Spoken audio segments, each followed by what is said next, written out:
सत्ता परिवर्तन तो लाजमी है। अब यहाँ तो सरकार कुछ है नहीं, नीतीश जी को भारतीय जनता पार्टी कठपुतली बना के रखी है।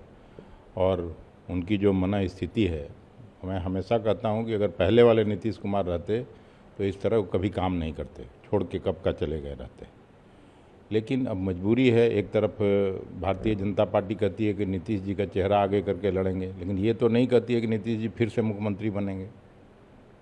तो उनको नीतीश जी इतिहास बन चुके, अब उनकी पुनर्वापसी नहीं हो सकती है। लेकिन सर एक अजीब स्थिति है, महागठबंधन में, इंडिया गठबंधन में आप अकेले आदमी हैं जो साफ तौर पर ये कहते हैं कि इसमें कोई संदेह नहीं है कि चुनाव परिणाम के बाद नहीं, केवल मैं नहीं कहता हूँ, वीआईपी पार्टी भी कहती है, लेफ्ट के लोग भी कहते हैं, सभी लोग कहते हैं। और अभी तेजस्वी प्रसाद यादव के अलावा कोई चेहरा नहीं है। लेकिन उधर के खेमे में भी कहा जा रहा है कि नीतीश जी होंगे मुख्यमंत्री, लेकिन इधर से कहा जाता है कि नीतीश जी के नाम पर कोई सहमति, कोई ऑफिशियल अनाउंसमेंट है नहीं कि नीतीश जी मुख्यमंत्री होंगे। लेकिन दावा तो वो लोग करते हैं कि नीतीश जी के नेतृत्व में चुनाव लड़ने जा रही है एनडीए गठबंधन। नीतीश जी के नेतृत्व में चुनाव लड़ने जा रही है, मुख्यमंत्री डिक्लेयर करें ना उनको। मुख्यमंत्री तो नहीं डिक्लेयर कर रहे हैं। मुख्यमंत्री अगला कौन होगा 2025 में, ये किसी ने कहा? किसी भारतीय जनता पार्टी के बड़े लीडर ने, 4 अक्षर वाले नेताजी ने कहा? तब तो माना जाए। बड़े लीडर का डिफिनेशन ही तो जनता जानना चाहती है कि कौन अनाउंस करे, ताकि आप लोग मानेंगे कि नीतीश। तो अब एनडीए का भी मैं ही अनाउंस करूं, ये अपेक्षा अगर आप कर रहे हैं? नाम कौन है उधर जिनसे अनाउंसमेंट हो? मतलब नरेंद्र मोदी जी करें, अमित शाह जी करें, 4 अक्षर नहीं तो 3 अक्षर वाले करें, ये लोग करें, तब तो उसका कोई मायने मतलब निकलता है। दूसरा सर, ये सीडब्ल्यूसी में भी हुआ और प्रियंका जी ने कहा है, इस बात को दोहराया है कि अति पिछड़ा वर्ग के लिए जो 10 सूत्री प्रस्ताव जारी किया गया है, सरकार में आने का मतलब होगा ये 10 सूत्री प्रस्ताव को लागू करना, जिसमें शिक्षा सुधार है, भागीदारी है, भूमि है। ये एक बड़ी जिम्मेदारी मानते नहीं आप? कांग्रेस पार्टी देखिए, देश की आज़ादी के बाद हमेशा जो अंतिम पंक्ति, अंतिम पायदान पर खड़े लोग हैं, उन लोगों को आगे रख के पॉलिसी बनाती रही है। तो अभी भी जो लोग छूटे हुए हैं, ईबीसी के लोग, तो उनको आगे लाना चाहती है, मुख्य धारा में जोड़ना चाहती है। तो इसमें तो सबकी सहमति होनी चाहिए। दूसरा, हालांकि तेजस्वी जी ये कहते हैं कि मैं जो कहता हूं उसके पीछे पीछे सरकार चलती है, लेकिन सरकार ने जो 10,000 रुपये महिलाओं को देने का मन बनाया है, संजय झा ने कहा कि 10,000 रुपये तो प्राथमिक राशि है, 2 लाख तक इसकी बजट होगी, जो महिला काम करना चाहेगी। जो 2 लाख के बजट में क्या होगा आधी आबादी के लिए?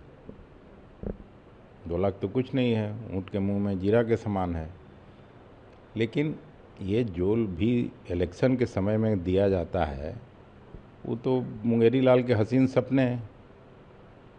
और सपना दिखा दिखा के, सपना बेच बेच के बिहार को लगातार रसातल में भेजने का काम हुआ है।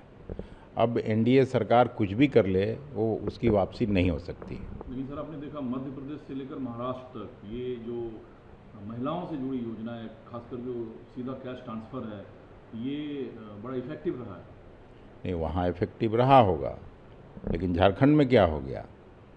यहीं बिहार और झारखंड तो एक ही मन मिजाज का स्टेट है, एक ही स्टेट हुआ करता था 2000 तक। तो जो झारखंड में हुआ वही बिहार में होगा। तो इसका कोई प्रभाव नहीं पड़ेगा? जो कोई प्रभाव नहीं पड़ेगा। अब इस समय आया राम गया राम वाला समय है। अभी कुछ भी कोई सरकार घोषणा करती है, 20 साल में जब कुछ नहीं हुआ, लगातार पिछड़ता गया बिहार, सभी चीनी मिलें बंद होती रहीं और लोग केवल चुनाव के समय आके भाषण करते रहे, तो अब किस बात पर भरोसा करे बिहार की जनता? आज प्रियंका जी आ रही हैं, पटना से लेकर मोतिहारी तक उनके कार्यक्रम है, क्या फोकस रहेगा प्रियंका जी के इस पूरे टूर में? नहीं, एक तो जो बिहार के साथ लगातार नाइंसाफ़ी हुआ है, वो एक बड़ा टॉपिक है। फिर महिलाओं के लिए, महिला को आगे रख के राजनीति करती रही हैं, उनका जो व्यक्तित्व है, हमेशा लड़की हूँ, लड़ सकती हूँ, और महिला सशक्तिकरण के मामले में हमेशा प्रियंका जी अपना बढ़ चढ़ के बोलती हैं और करना चाहती हैं। तो यहाँ भी आधी आबादी को सेंटर में रख के और उनकी घोषणाएं होंगी, बातें होंगी। आज सर मनमोहन सिंह जी को सब श्रद्धांजलि दे रहे हैं, उनके योगदान को याद किया जा रहा है, प्रधानमंत्री ने भी। आप मनमोहन सिंह के किन स्मृतियों को देखिए, मैं तो उनके साथ मंत्री बनने का मुझे अवसर मिला था 20 साल पहले, यहीं से लोकसभा में जब मैं चुन के आया था। उन्होंने जो काम कर दिया वो अब कोई नहीं कर सकता है, और साइलेंटली किया। वो कभी बढ़ चढ़ के बोले नहीं। यही प्रधानमंत्री जी उनका मजाक उड़ाते थे, लेकिन मुझे आज भी अच्छी तरह से याद है। आज किसानों का रोना रोती है कोई भी सरकार। उन्होंने पहली बार 2006-07 में किसानों के एमएसपी को दुगना करने का काम किया था, धान का, गेहूं का और तिलहन दलहन सब चीज़ का। ऐसा कभी हुआ नहीं था। पहली पंचवर्षीय योजना से लेकर 12वीं पंचवर्षीय योजना तक चले आइए, अब तो 15वीं होगा।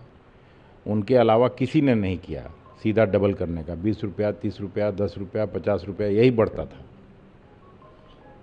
72,000 करोड़ रुपए की लोन माफ़ी की योजना हुई।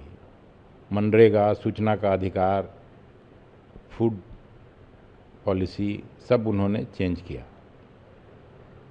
तो वो इतिहास में उनको कोई भूल नहीं सकता। आप सब लोग नब्बा तुला और कम बोलते हैं, लेकिन भारत और अमेरिका के बीच जो चल रहा है इस पर आवाम ज़्यादा से ज़्यादा सुनना चाहती है। अमित शाह ने कहा, जो रूस से तेल खरीद पर ट्रंप बार बार एक तरीके से धमकी के अंदाज में बयान देते हैं। अमित शाह ने कहा कि भारत को जहां सबसे सस्ता तेल मिलेगा वहां से भारत अपनी ज़रूरत के लिए तेल खरीदेगा। इस बीच लगातार ट्रंप जो है ऐसे फैसले लेते हैं जो भारत के हित में नहीं है। नहीं तो कांग्रेस पार्टी के किसी लीडर ने, मनमोहन सिंह हों या पहले के प्रधानमंत्री हों, किसी ने तो अमेरिकन प्रेसिडेंट के लिए प्रचार भी नहीं किया था। पहली बार हम लोग देश के इतिहास में देखे कि नरेंद्र मोदी जी जाके अब की बार ट्रंप सरकार किए, और यहाँ क्या क्या हुआ वो आप लोगों से छिपा नहीं है। नमस्ते ट्रंप, क्या क्या, मतलब उस समय तो लगता था कि सचमुच ये लोग एक ही स्कूल में पढ़े लिखे हैं।